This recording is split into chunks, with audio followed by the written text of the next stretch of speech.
Tay, hati po tayo dito sa kumot. Malamig na po. Sige lang anak. Kaya ni tatay ang lamig. Matulog ka ng mahimbing. Tay, bakit hindi ka pa po natutulog? Hindi pa inaantok si tatay nak. Sige lang nak, matulog ka na ulit.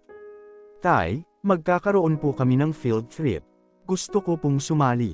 Ganun ba nak? Sige, maghahanap si tatay ng pera. Tay, ito po tubig o.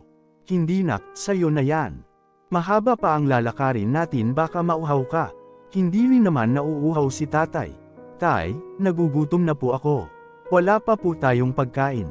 Pasensya na nak, hindi kasi ako pinasahod ngayon sa trabaho. Sandali, mangungutang si tatay.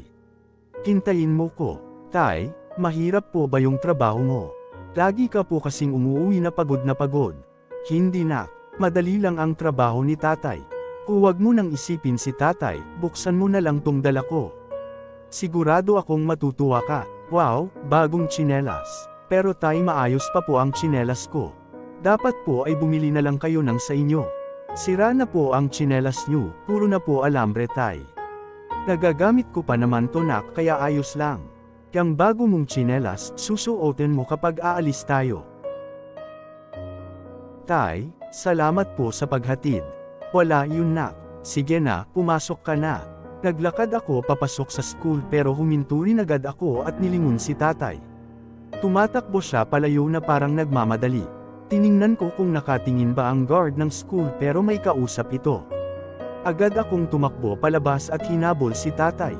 Huminto si tatay sa isang construction site. Nakita ko siyang humihingi ng tawad sa isang lalaking may helmet sa ulo na galit na nakatingin sa kanya. Matapos noon ay tumakbo na si tatay paloob at paglabas niya ay naka-long sleeve, may gloves at helmet na siyang suot.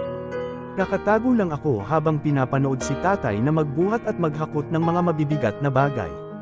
Minsan ay sinisigawan siya ng kaparehong lalaki kanina kapag bumabagal si tatay. Nakikita ko sa mukha ni tatay ang pagod pero pinipilit niya pa ring magtrabaho. Nang magmeryenda ay binigyan sila ng tinapay pero nagtaka ako nang hindi yun kinain ni tatay. Tinago niya ito sa bag niyang sira na. Tanging tubig lang ang naging meryenda niya. Biglang may luhang tumulo sa mata ko habang pinapanood si tatay. Nang mag-uwian sila ay sinundan ko ulit si tatay pero sa pagtataka ko ay salungat ang daang tinahak niya sa daan pauwi sa amin. Pumasok si tatay sa malaking bahay at paglabas niya ay may tulak-tulak na siya na mahabang kariton. May nakalagay doon na 2 basket ng balot, may mga chicharon at itlog din ng pugo. Nakasunod lang ako kay tatay habang tulak-tulak niya ang kariton. Huminto lang siya nung nasa palengke na kami. Inayos niya ang pagpupwestuhan niya. May mga tao na ring bumibili sa kanya. Sa bawat bibili sa kanya ay binibigyan niya ang mga ito ng matatamis na ngiti. Ngiti na parang walang iniindang pagod.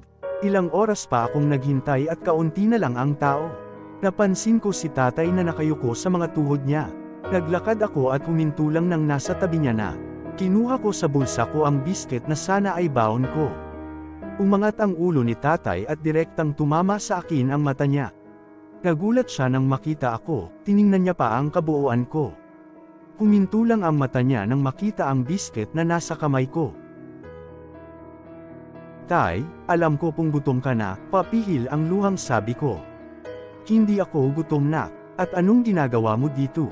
Tay, huwag ka pong magsinungaling. Sinundan kita tay mula pa kanina.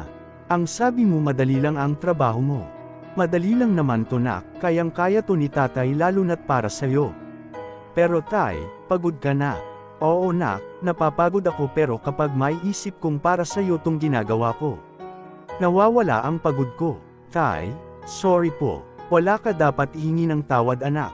Anak kita, responsibilidad kong bigyan ka ng magandang buhay. Ang tanging hiling ko lang anak ay mag-aral ka ng mabuti. Opo, tay. Sorry po kung hindi ako pumasok ngayon. Hayaan mo na yun basta huwag mo nang uulitin. Umiti ako at niyakap si tatay. Sa bawat, hindi ako nauuhaw anak ay ang katotohanan. Nauuho ako anak pero handang tiisin ni tatay para sa'yo. Sa bawat, hindi ako nagugutom anak, busog si tatay ay ang katotohanan. Nagugutom na si tatay nak pero alam kong mas kailangan mo yan. Sa bawat, hindi nilalamig si tatay nak ay ang katotohanan. Nilalamig na si tatay nak pero mas kailangan niya ng maliit mong katawan. Sa bawat, hindi pa ako inaantok nak, ay ang katotohanan.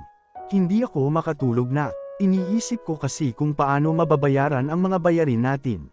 Sa bawat, hindi ako pagod nak, kayang-kaya to ni tatay, ay ang katotohanan. Pagod na ako nak pero para sa'yo kakayanin ni tatay. Kahit ilang trabaho pa ang pasukan ko nak handa kong pasukan mabigyan ka lang ng magandang buhay. Nagsinungaling si tatay. Nagsinungaling siya sa totoong nararamdaman niya para lang bigyan ako ng magandang buhay. Pahalagahan at mahalin ang bawat ama. Hindi nyo man makita ang mga ginagawa nila, o pakiramdam nyo man na sa kanila kayo'y walang halaga. Nagkakamali ka. Tandaan mo, isang malaking sinungaling ang mga ama. Kaya nilang itago ang hirap at pagod nila.